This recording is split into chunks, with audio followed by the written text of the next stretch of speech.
Good afternoon and thanks for joining us. One person was airlifted to hospital after a traffic stop north of Prince Albert turned into a single vehicle rollover. On Saturday night around 9:30, a patrol officer saw a vehicle commit a traffic offense on Highway 2 and the North Side Grid Road. The officer attempted a traffic stop, but the vehicle fled at a high rate of speed before losing control and rolling over. Two occupants inside were assessed. One was airlifted to hospital by STARS in serious condition, while the other was taken to hospital by EMS with non-life-threatening injuries. Police learned the vehicle had been stolen earlier that day in Birch Hills. A Saskatchewan First Nation is one step closer to having the Saskatchewan Marshals Service in their community.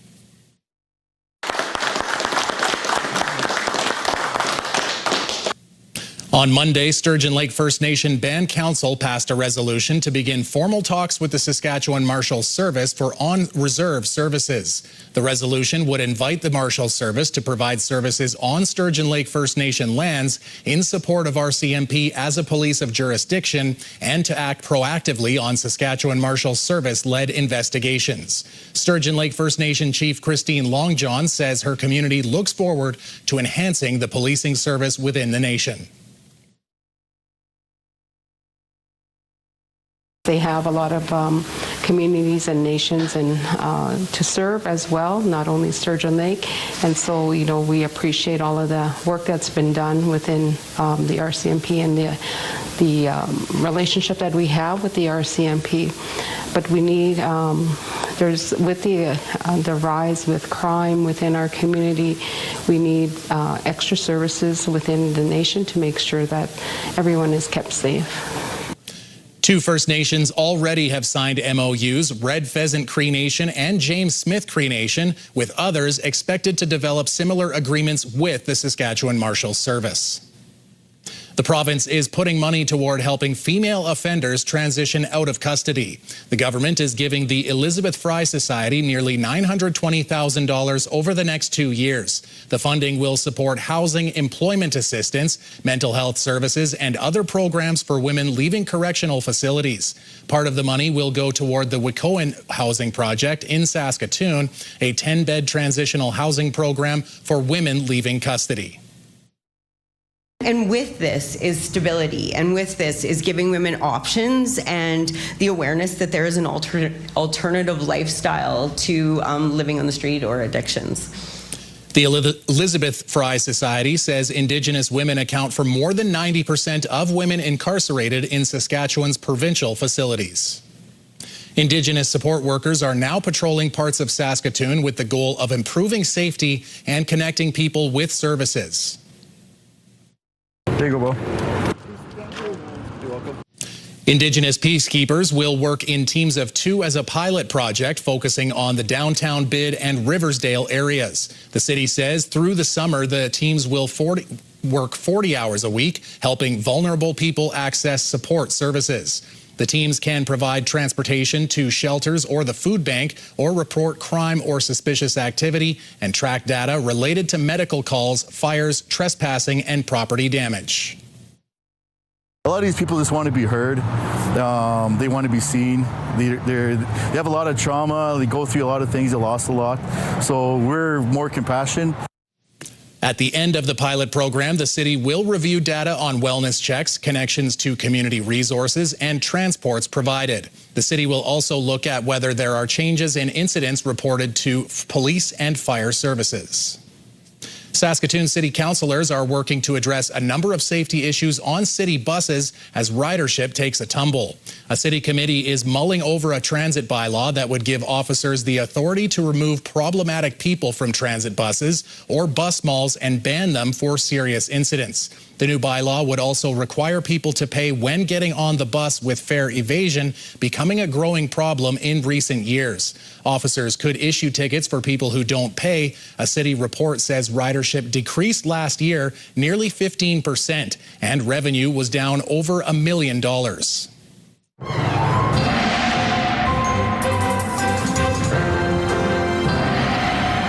Well, we'll take it when we don't need the super glue hair gel like we did a couple of days ago there, Jeff. Yeah, but we're definitely going to need some sort of, rain away slickers or something like that, because a lot of nasty weather is moving into the province from Montana. We talked about this yesterday. We've got some warm Gulf moisture-laden air moving up into Saskatchewan, along with the instability that we're dealing with. Right now, Manitoba and the Manitoba-Saskatchewan border areas really taking sort of the brunt of the situation, but we're going to keep our eye on that as we roll into the evening hours, and we'll have more details for you a little later on.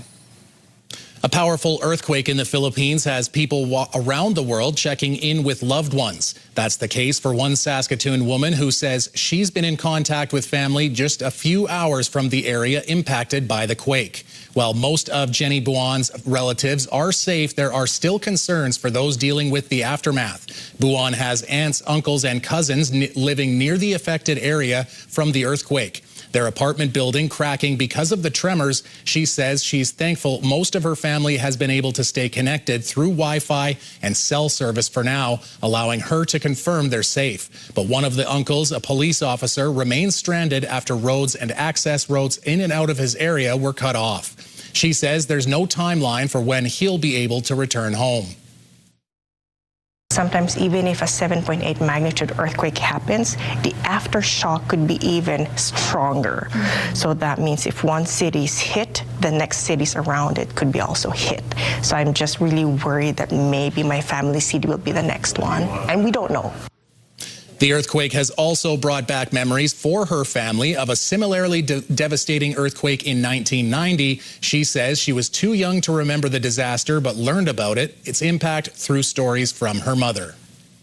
Saskatchewan Premier Scott Moe says the province has what the world needs. He's headed to Europe for a trade mission today.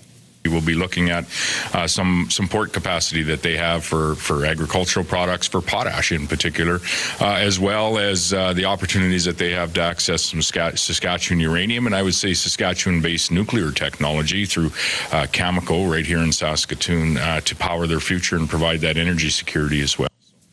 Moe will be stopping in Calgary at the Trade and Energy Show before he flies to Europe for trade meetings in Czechia, Belgium, and Poland. Moe will wrap up his trip in France to attend a defense and security conference.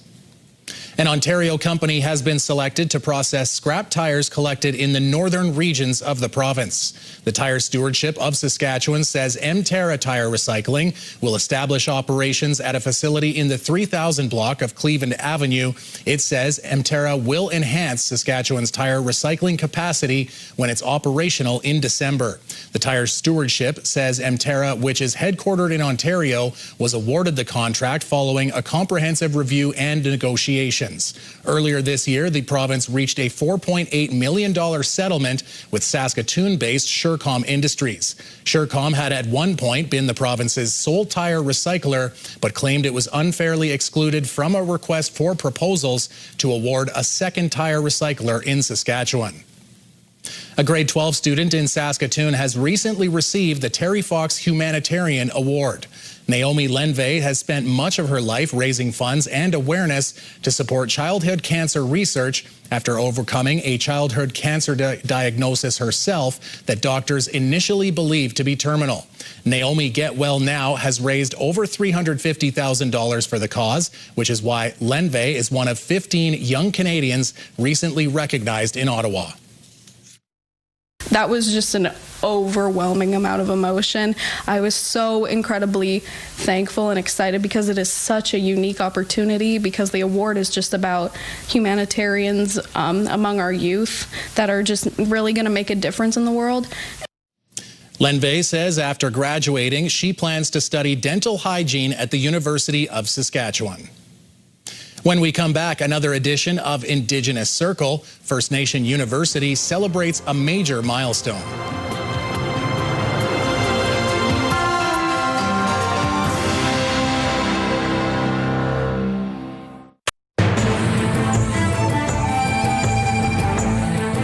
Greetings, everyone. The First Nations University of Canada was first established in 1976, then known as the Saskatchewan Indian Federated College. Extensive research has been done on the institution and its beginning, and ideas of what it is now may have been envisioned as far back as the treaty signings. Here's a look back at FNU's early days, as well as what the future holds for the next 50 years. For half a century, the First Nations University of Canada have been offering an Indigenous-focused post-secondary education unlike any other. Blair Stonechild has been there from the beginning as one of the very first professors. He says Indigenous culture and history are the foundation of the institution. As we say, we walk in both worlds, but we always have to remember that we're Indigenous first. And, that's the cultural integrity that is so important. And, you can't just get that in mainstream universities. The early years were filled with innovation and many things happening for the first time ever. Books, classes, and faculties were created, producing graduates to teach those following behind. Solomon Ratt was a student who later became a teacher. He remembers the programming being built in real time. This is new territory. This is Indigenous controlled of Indigenous education. And so every department had to create their own materials because there was nothing available.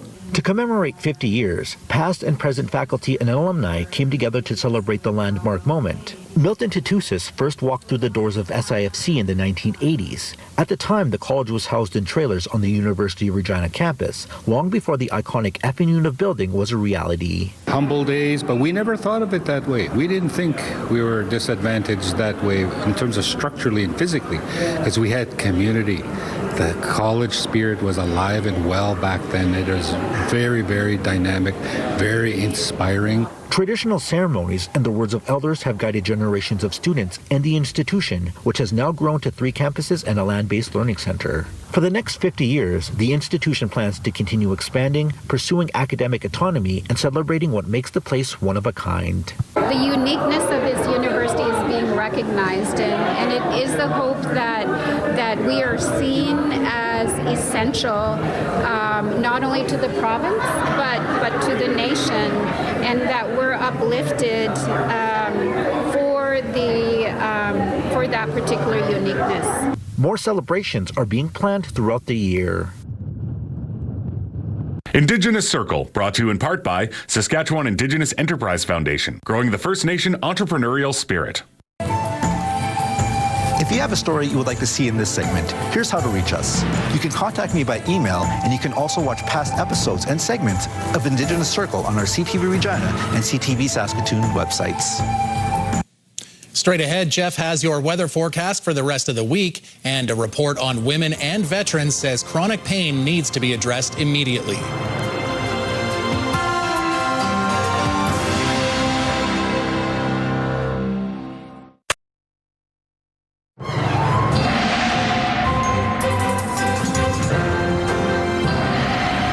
Okay, Jeff, it's time to teach us the steps of this intricate dance of positive and negatively charged ions in the sky, especially down south there. What's going on in the skies? Well, it's more like a jazz square, but I just don't have enough room to do that. But, hey, we have got ourselves a nasty situation, John. You certainly alluded to it there, particularly down in southern Manitoba, already in the southeastern part of the province. You can see some really nasty things brewing up there. The potential, there have been tornado warnings and watches in effect for parts of Manitoba and watches in effect for parts of Saskatchewan, but we're keeping our eye on this system coming up from Montana. This low is moving into our area, and along with it, a lot of moisture-laden Gulf of Mexico air, and that is really hitting, meeting it with a slightly cooler air mass, and so the potential for some nasty storms is certainly there, and that's what we have right now. So we're keeping our eye on all of this as we make our way into the evening hours. The futurecast, I'm just going to get out of the way here and just point out all this active weather, particularly, as I mentioned, in Manitoba and then into northwestern Ontario. So it's an ugly, ugly situation.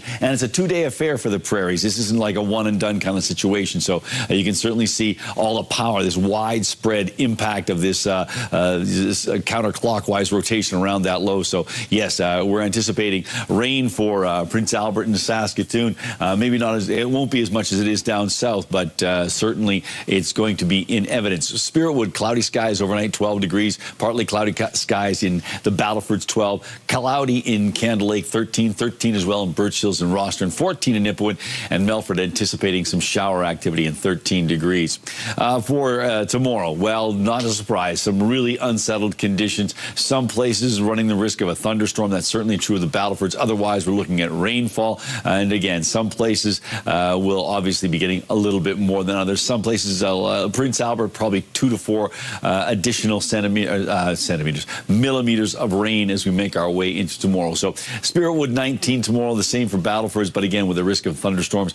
Showers expected in Candle Lake as well, and Birch Hills, 18 in Birch Hills, 19 in Rostern and Candle Lake, and 17 for both Nipawin and Melfort. Both locations expecting rain on Wednesday. For Prince Albert, 14 degrees overnight, a slight chance of showers, winds out of the northwest at 10, and the winds shift around a little bit, and then they bounce back to be a northerly wind again. So a bit of a cool wind, a much better chance of showers, 18 degrees for a high, and as I mentioned, could be 2 to 4 millimeters of rain for Prince Albert on Wednesday, and then cooling off big time on Thursday. Look at that, 13 for a daytime high, way below seasonal for this time of June, 15 on Friday, but back into the 20s starting on Saturday. So basically almost seasonal temperatures on Saturday, and then 23 degrees on Sunday and Monday, 24 degrees 1 week from today.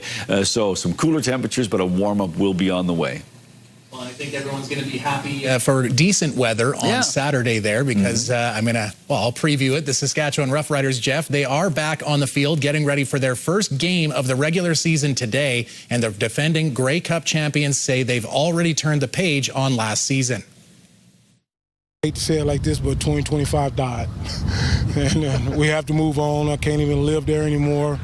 It's almost like rat poison. We got great leadership. We always talking about winning today, putting things in the past, and I think Mason's doing a great job, and the leaders are. Like, 2026 is all that matters.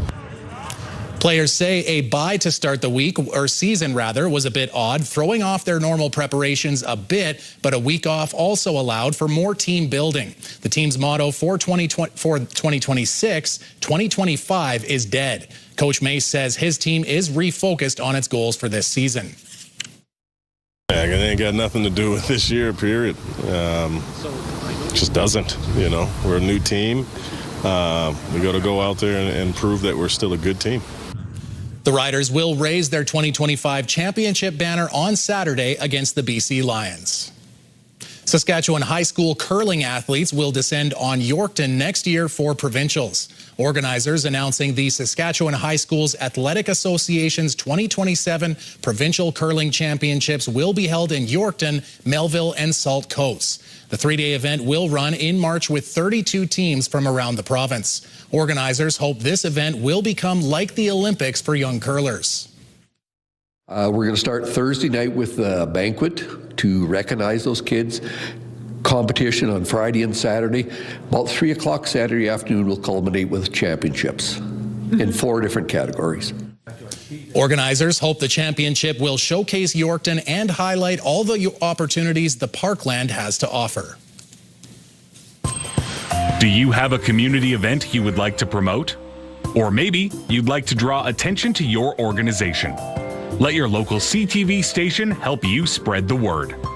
Contact us at 306-922-6020 or email panews@ctv.ca. You can appear on CTV Prince Albert's News at 5 and get your message to our viewers.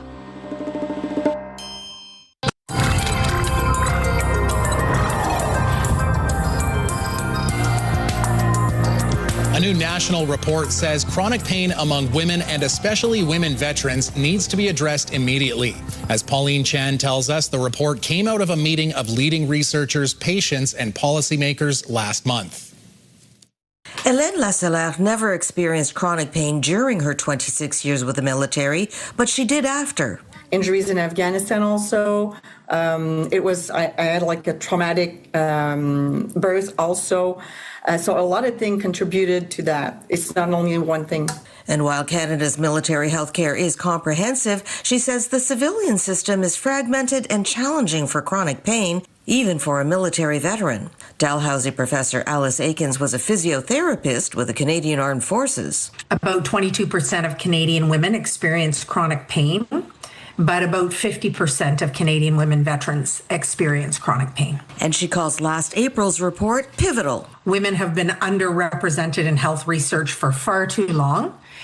And also, Women veterans have been underrepresented even in veteran health research. The authors are calling for a coordinated pan-Canadian plan to address gaps in care, policies, and research into chronic pain.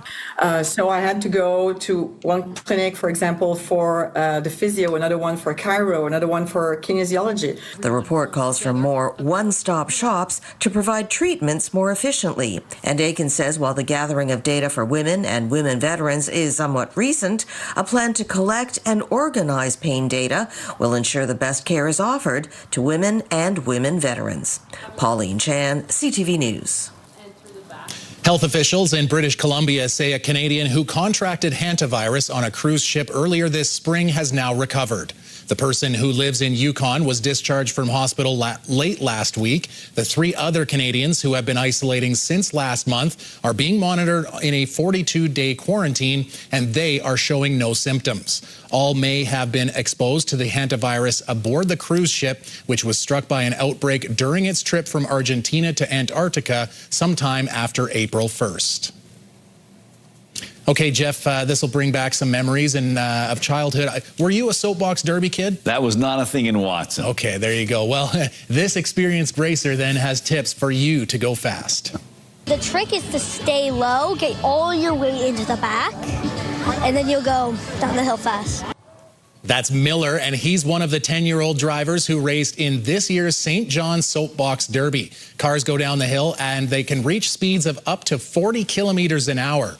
The race has been happening since 2011, and this year it was raising funds for Pals in the Park. That's a program that helps fund outdoor school trips. And Jeff, this kind of reminds me of the Archie comics where the bully would have the spikes on the side of his wheels and he'd be chewing up the tires of the competitors. Or am I thinking of Wacky Speed Racer? Yeah, you might be thinking about Wacky Speed Racer, but still, it's like, when it comes to Soapbox Derby stories, I automatically think of The Simpsons. There you go. Yeah, exactly. And Nelson's summation about the car, Yeah, I know exactly the one and I think that was Nelson Muntz that would have had the spikes on the side of his car. Quite possibly, yes. And Nelson talking about Bart's car. Anytime we can finish the show talking about The Simpsons is probably a good day. I think so. I think so. Well, that's going to do it for us. Exactly. National news is coming right up.